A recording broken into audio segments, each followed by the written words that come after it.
This video is sponsored by EA. Round 4 of the 2025 season takes place at the Bahrain Grand Prix this weekend, and we could finally get to see some real racing. After 2 weekends of watching the cars spend the whole race looking after their tyres, the circuit in Sakhir should be the first time our 2025 race winners in Lando Norris, Max Verstappen and Oscar Piastri get to show what they're really made of. Especially considering Bahrain should be one of the highest degradation tracks on the calendar, let's preview this weekend and take a look at your 5 predictions for the Bahrain Grand Prix. It's always exciting to go to Bahrain, but this season for slightly different reasons. Normally, we have no idea what the running order will be because it's the first race of the year, but this time around, with it being the 4th race of the season, we should have an idea what's going to happen, but I still think this weekend is going to be very unpredictable. Of course, we have an idea of the general pecking order of the grid from the season so far, and the McLarens have started the year as the team to beat, but due to Australia being wet and then China being a sprint weekend, and Japan delivering a race where it was almost impossible to overtake,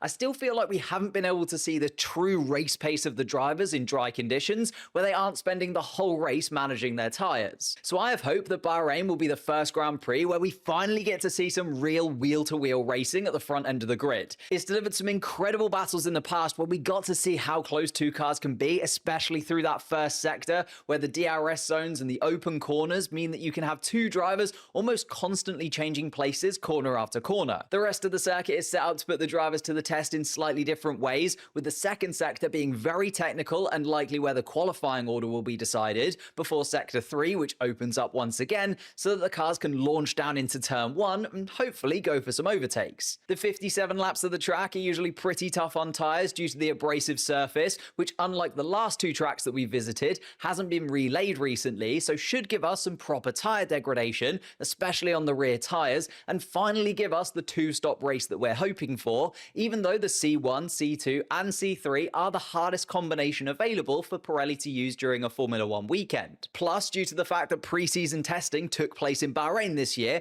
where the 20 drivers completed 3,897 laps between them, this should also be a track that the teams and drivers all know incredibly well, so they should be able to maximize their setups and show the kind of performance that their car has in optimal race trim. For that reason, we could well see the first race of the season where all 20 drivers really come into their own, and with the rookies and drivers who swap teams over the winter break having 3 races under their belts now, we start to get a picture of the drivers who could go on to achieve incredible things throughout the rest of the year, which means you really don't want to miss this one, and luckily you can catch it all unfold live with me on this channel, as I'll be streaming alongside both qualifying and the race on Sunday, as well as going through all the major talking points with a bonus members only post-race show, so make sure that you subscribe so that you don't miss it. Also, if you want to help out the channel and you're planning to get the F1 game through the EA app on PC, you can use code NOTAPPLICABLE for 15% off the Iconic Edition, but actually any purchase made with that code, I get a little bit of a kickback. With that said, the part of the week that I enjoy getting into the most is looking at your guys' predictions for the weekend ahead. If you want to get involved in these votes in the future, you can check out the channel's posts tab on a Monday of the race week to get your votes in. So for Saudi Arabia, get involved this Monday. Starting with the best team, and it's looking like McLaren might end up with a clean sweep throughout the season.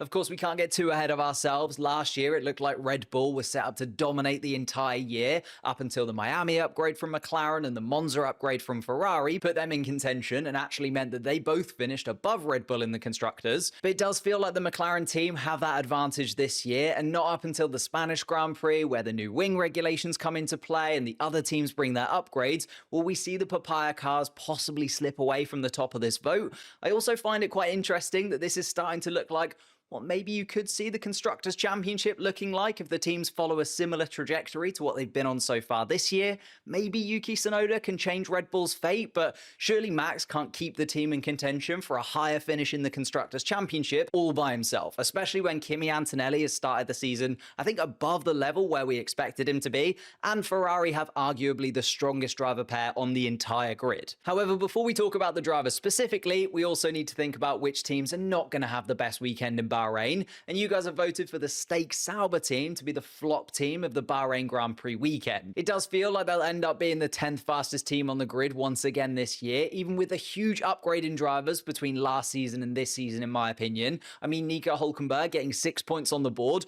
already means this season is better than last season in terms of the points that they've scored in the championship, but let's face it, they're just waiting to swap to Audi next year. And similarly, I agree that Alpine have been underwhelming. I think Gasly hasn't been too far off of it, but is so competitive in the midfield this year. And I think they're just another team that are looking forward to the regulation change so that they can finally get those Renault engines out of that car. And maybe the Ferrari fans who were so hyped about this year just a month ago are already rolling out the next year will be our year posts after the way the first 3 race weekends have gone, because they've also slotted into this voting. When it comes to the drivers' predictions, again, it's all eyes on Yuki Tsunoda. Last weekend was quite disappointing on paper. Qualifying 15th and finishing 12th wasn't the debut that he had in mind, but it was only one mistake in qualifying that cost him. We saw the pace that he can extract from that Red Bull in Q1 being within a tenth of Max Verstappen, and then in the race he missed out because nobody could make overtakes. We saw one change of place in the top 10 throughout the entire Japanese Grand Prix. As I mentioned earlier, I think this should be the first dry race of the season where we get to see actual tyre strategies and on-track overtakes, so Yuki will be able to showcase what he can really do in that Red Bull, especially in the race trim. Antonelli has won the hearts of fans. I think he's just going to always be on this list. I mean, he got driver of the day for a race that he started and finished in 8th place. And we have a continuation of the Hadjar versus Lawson battle. He beat his new teammate in Japan, started next to Lewis on the grid, and managed to score some good points. A lot of you expecting him to be able to pull it out of the bag again.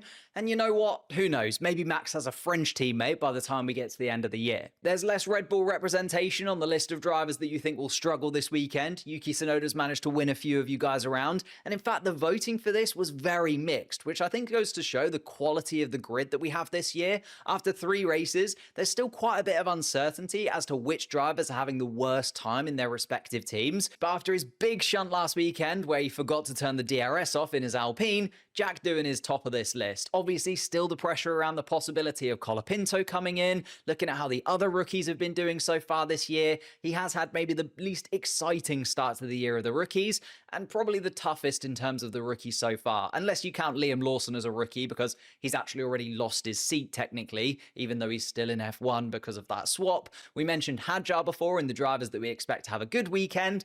Let's see how Liam Lawson can get on. You guys aren't expecting much from him. I'm expecting him to have a pretty good weekend. I think this is a little bit harsh, and I wasn't expecting myself to say this either.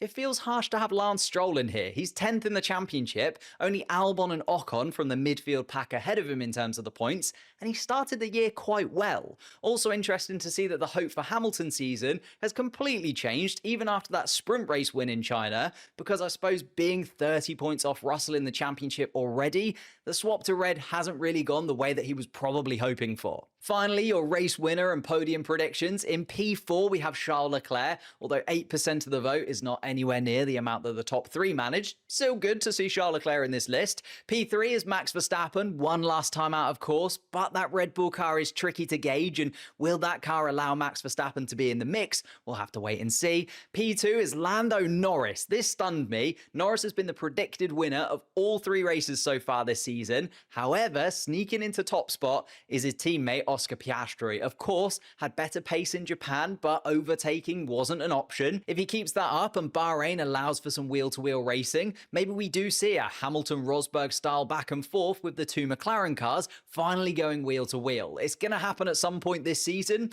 so why not this weekend in Bahrain? But do you agree with these predictions? Let me know in the comments down below. Apologies for this being a little bit later on in the week than usual. I was actually away working on some things that I'm really excited to share with you guys soon, so keep your eyes peeled. Leave a like on this video, subscribe to the channel, do all of that good YouTube stuff, and whilst we're here, why not check out this video too?